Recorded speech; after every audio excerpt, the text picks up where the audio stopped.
मैं उत्तर जी मैं फिर से हाजिर कर दूंगा कि इस सियासत के लिए ईमान को मत मारिए। आज कृष्ण जन्माष्टमी है। पूरे देश को बंगाल की तरफ से इस खूबसूरत से त्योहार की मुबारकबाद देते हुए इमरान के मिसरे पढ़ता है कि इस सियासत के लिए ईमान को मत मारिए, राम को मत मारिए, रहमान को मत मारिए। कल मुझे एक गाय ये रो रो के ही कहती मिली, नाम पर मेरे किसी इंसान को मत मारिए, नाम पर मेरे किसी इंसान को मत मारिए।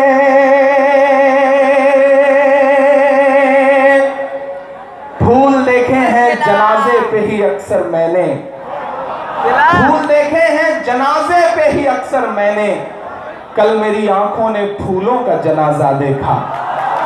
मैं उत्तर प्रदेश से आया हूं, मेरी आंखों में तकरीबन 70 के आसपास मासूम फूलों की लाशों की तस्वीरें।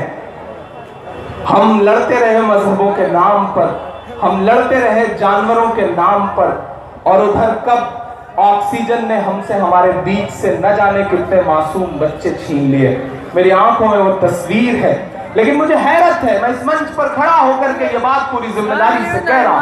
यहाँ अलग अलग मजहबों के लोग हैं, शायर की अपनी एक जिम्मेदारी है।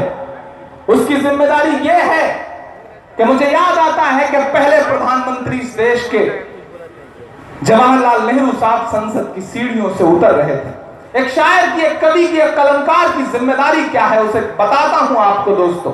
मेरी आंखों के सामने बड़ी तादाद में नई नस्ल खड़ी है, मेरे हमउम्र लोग खड़े हैं, ऐसे तमाम बुजुर्ग भी बैठे हैं जिनके लिए मैं बेटे की तरह हूं। मैं ये बात कहते हुए अपनी जिम्मेदारी निभाता हूं। देश के पहले प्रधानमंत्री पंडित जवाहरलाल नेहरू संसद की सीढ़ियों से उतर रहे थे। उनके साथ उस वक्त के बहुत बड़े कवि, बहुत बड़े पोएट, बहुत बड़े शायर रामधारी सिंह दिनकर भी संसद की सीढ़ियों से उतर रहे थे। एकाएक नेहरू जी का पांव लड़खड़ाया। दिनकर जी उनके बगल चल रहे थे कि दिनकर ने उनका हाथ थाम लिया। तो नेहरू जी ने दिनकर जी से कहा कि दिनकर जी आपका शुक्रिया, आपने मुझे गिरने से बचा लिया।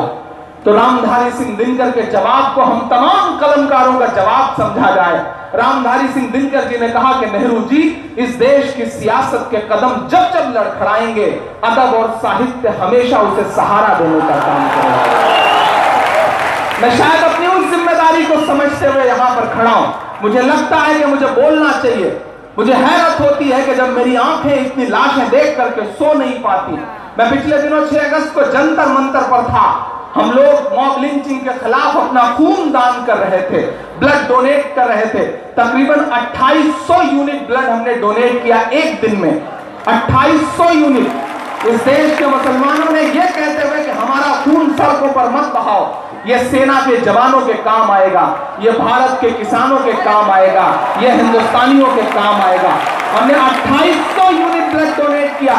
यहाँ मेरे दोस्त जाहिर भाई बैठे हैं, जहांगीर बैठे हैं, ये लोग गवाह थे इन लम्हों के। ये लोग खून देने के लिए मेरे साथ उस दिन जंतर मंतर पर थे। इम्तियाज मेरा बहुत प्यारा दोस्त है, राजू भाई। मैं इन लोगों की इज्जत इसलिए भी करता हूँ कि ये लोग पश्चिम बंगाल से चल करके जंतर मंतर पहुंचे और इन्होंने अपना खून डोनेट किया।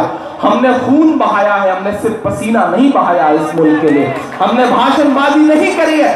इसलिए मेरी जिम्मेदारी है कि मैं ये बात यहां पर रखूं। मुझे हैरत होती है साहब कि जिस अस्पताल का निरीक्षण करके एक दिन पहले सूबे का मुख्यमंत्री लौट के जाए और ट्विटर पे अपडेट करे कि मैं आज इस अस्पताल का निरीक्षण करके आया, अगली सुबह वहां पर 30 बच्चे ऑक्सीजन की सप्लाई रुक जाने से मर जाएं। हम किस हिंदुस्तान में जी रहे हैं? मुझे उससे भी बड़ी हैरत तब होती है कि जब पुर्तगाल के एक बच्चे के लिए इजराइल जाकर के एक बच्चे से मिल करके उसे लिपटा करके उसकी तस्वीर सोशल मीडिया पे पोस्ट करने वाले, पाकिस्तान जाकर के नवाज शरीफ की मां का हाल चाल लेते हुए, उनके पैर छूते हुए तस्वीरें पोस्ट करने वाला हमारे देश का प्रधानमंत्री इन 60-70 मौतों पर संवेदना का एक ट्वीट तक नहीं करता, तब मुझे लगता है कि मजहबों से ऊपर उठ करके मैं पूरे देश के सामने ये बात कह रहा हूं, तब हमें लगता है कि मजहबों से ऊपर उठ करके सियासतदानों से सवाल पूछने का वक्त आ चुका है। इस वक्त इमरान हिंदू या मुसलमान बन करके ये बात नहीं कह रहा है। अशोक साहिल ने कभी एक शेर कहा कि मैं तुम्हें अपने उसूलों की कसम देता हूं, मुझको मजहब के तराजू में न तौला जाए, मैंने इंसान ही रहने की कसम खाई है, मुझको हिंदू या मुसलमान न समझा जाए, मुझको हिंदू या मुसलमान न समझा जाए। तब मैं ये सवाल इस देश के सामने उछालता हूं।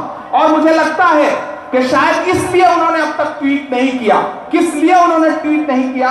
मैं 4 मिसरे पढ़ता हूं, अगर आपको लग जाए कि मेरी बात सही है तो सुबह उनका भाषण आएगा और आप सुनिएगा और लग जाएगा कि इमरान ने शायद सही बोला था। मैं मिसरे पढ़ता हूं कि आप तड़प कर मरते रहिए, वो तो चैन से सोएंगे।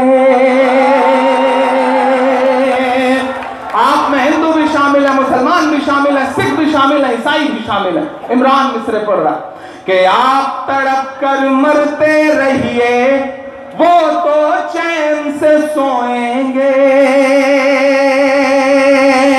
मासूमों के खून के धब्बे फिर दामन से धोएंगे, मासूमों के खून के धब्बे फिर दामन से धोएंगे। बच्चों की भी मौत पे देखो, एक पीठ तक नहीं किए, लगता है मोदी जी सीधे लाल किले से रोएंगे, लगता है मोदी जी सीधे लाल किले से रोएंगे।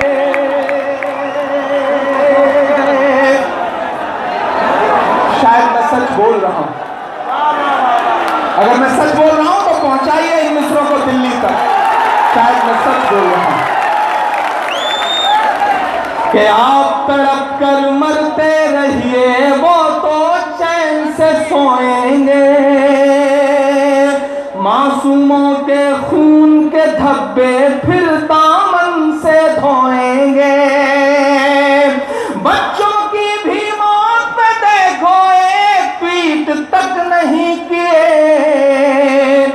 लगता है मोदी जी सीधे लाल किले से रोएंगे, लगता है मोदी जी सीधे